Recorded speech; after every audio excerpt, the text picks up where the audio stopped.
안녕하십니까. 오늘은 4월 20일 화요일입니다. 우리 하나님께서 말씀 묵상하면서 살아가기를 원하는 모든 분들에게 예비하신 은혜를 풍성하게 내려주시기를 소망합니다. 오늘 우리에게 주시는 하나님의 말씀은 출애굽기 9장 1절에서 12절 말씀입니다. 여호와께서 모세에게 이르시되 바로에게 들어가서 그에게 이르라. 히브리 사람의 하나님 여호와께서 말씀하시기를 내 백성을 보내라. 그들이 나를 섬길 것이니라. 내가 만일 보내기를 거절하고 억지로 잡아두면 여호와의 손이 들에 있는 내 가축 곧 말과 나귀와 낙타와 소와 양에게 더하리니 심한 돌림병이 있을 것이며 여호와가 이스라엘의 가축과 애굽의 가축을 구별하리니 이스라엘 자손에게 속한 것은 하나도 죽지 아니하리라 하셨다 하라 하시고, 여호와께서 기한을 정하여 이르시되 여호와가 내일 이 땅에서 이 일을 행하리라 하시더니 이튿날에 여호와께서 이 일을 행하시니 애굽의 모든 가축은 죽었으나 이스라엘 자손의 가축은 하나도 죽지 아니한지라. 바로가 사람을 보내어 본즉 이스라엘의 가축은 하나도 죽지 아니하였더라. 그러나 바로의 마음이 완강하여 백성을 보내지 아니하니라. 여호와께서 모세와 아론에게 이르시되 너희는 화덕의 제 두 움큼을 가지고 모세가 바로의 목전에서 하늘을 향하여 날리라. 그 재가 애굽 온 땅의 티끌이 되어 애굽 온 땅의 사람과 짐승에게 붙어서 악성 종기가 생기리라. 그들이 화덕의 재를 가지고 바로 앞에 서서 모세가 하늘을 향하여 날리니 사람과 짐승에게 붙어 악성 종기가 생기고 요술사들도 악성 종기로 말미암아 모세 앞에 서지 못하니 악성 종기가 요술사들로부터 애굽 모든 사람에게 생겼습니다. 그러나 여호와께서 바로의 마음을 완악하게 하셨으므로 그들의 말을 듣지 아니하였으니 여호와께서 모세에게 말씀하심과 같더라. 오늘 본문 말씀은 10재앙 중에 5재와 6째 재앙입니다. 악질 재앙과 독종으로 인한 재앙입니다. 자, 이 5째 재앙부터는 단지 불편을 주는 정도가 아니라 아예 직접 생명을 위협하는 그런 재앙으로 나타납니다. 그럼에도 불구하고 바로는 여전히 마음을 닫아놓고 하나님께 항거하고 있는 겁니다.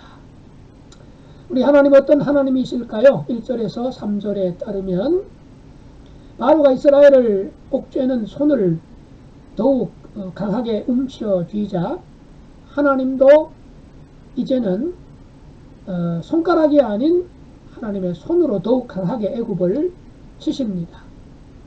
곧 애굽의 가축들을 전염병으로 몰살하십니다. 즉 죽음이 뭡니까? 인간의 힘으로 회복할 수 없는 거죠.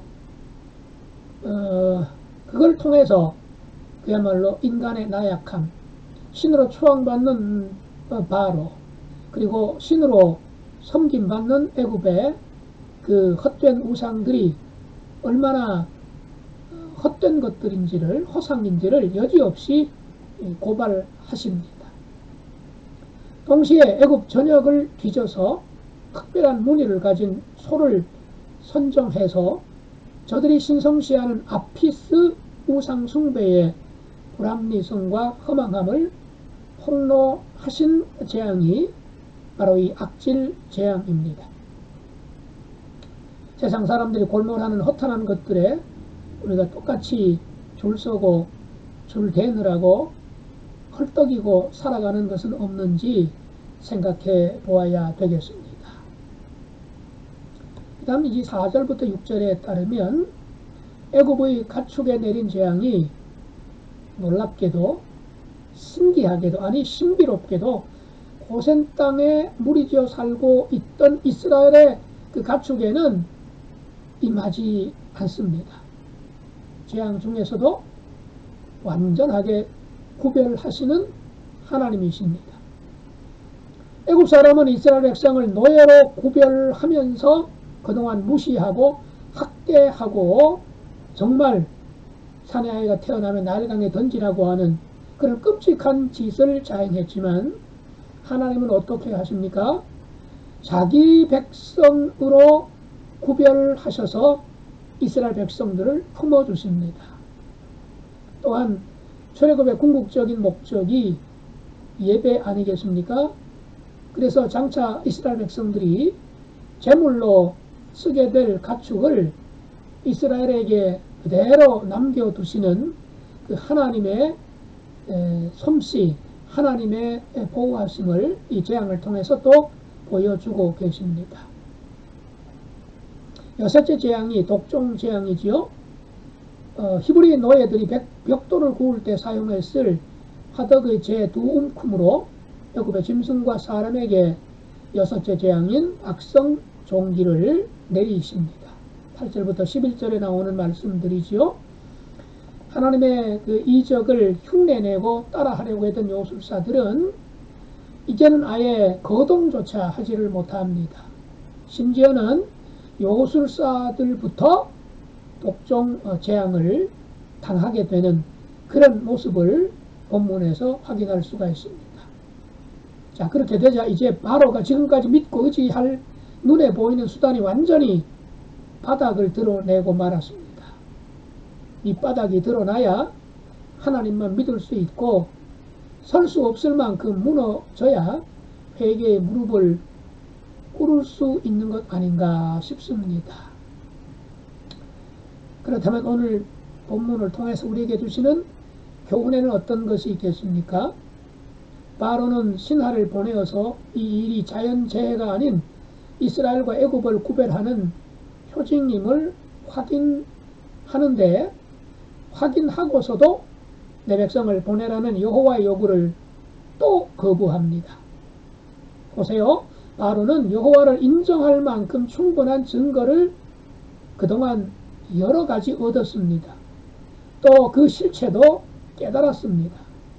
그럼에도 불구하고 굴복하지 않습니다. 완고함이 얼마나 무서운가를 바로를 통해서 우리에게 보여주고 계시지요. 내 완고함에 대해서 탓할 수 있는 대상은 누굴까요? 바로 남이 아니라 나 자신입니다.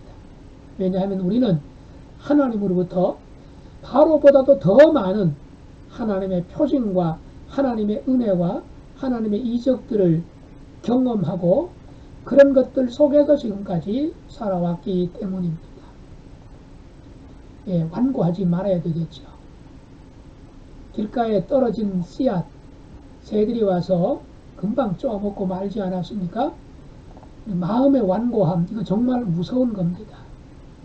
우리의 마음을 자꾸 갈아엎어서 부드러운 그런 밭으로 씨앗이 떨어지면 뿌리를 쉽게 내리고 싹을 틔고 열매를 맺을 수 있도록 우리 마음밭을 자꾸 겸손함으로 순종함으로 말씀으로 하나님의 은혜로 잘 가꾸어 나가야 될 줄로 믿습니다.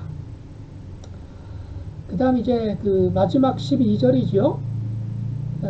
여기서 주시는 교훈 여섯째 재앙부터는 여호와께서 바로를 완악하게 하십니다. 무슨 뜻일까요? 바로가 하고 싶은 대로 내버려 두셨다는 뜻입니다. 이거 정말 무서운 거죠.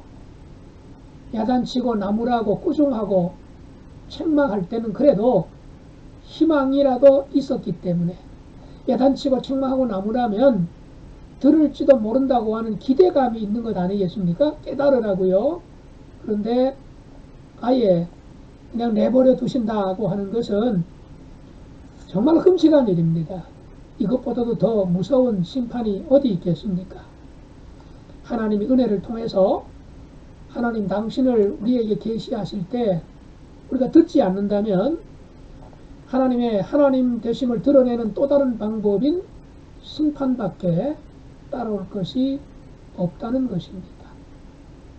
여러분 말씀하실 때 우리가 아멘으로 받아야 될 줄로 믿습니다. 그리고 말씀 들을 때에 가슴이 뜨끔하고 찔림이 된다는 것 다행이 아닐까 싶습니다. 그야말로 자식이 잘 되기를 자녀가 바르게 성장하기를 바라기 때문에 부모님들이 이런 말도 하고 저런 말도 하고 때로는 야단도 치고 꾸중하는 것 아니겠습니까? 우리 하나님이 그러신 분입니다. 주의 말씀 안에서 말씀을 읽고 말씀을 묵상하고 말씀을 들을 때에 찔림이 있는 것이 은혜요 감사인 줄로 믿습니다. 기도하겠습니다. 하나님 우리 아버지, 참으로 돌이킬 기회를 하나님이 주실 때에 우리가 그것이 은혜임을 알고 또 나를 꾸중하고 야단칠 때에 하나님이 내게 기대를 갖고 계심을 잊지 않게 하여 주시옵소서.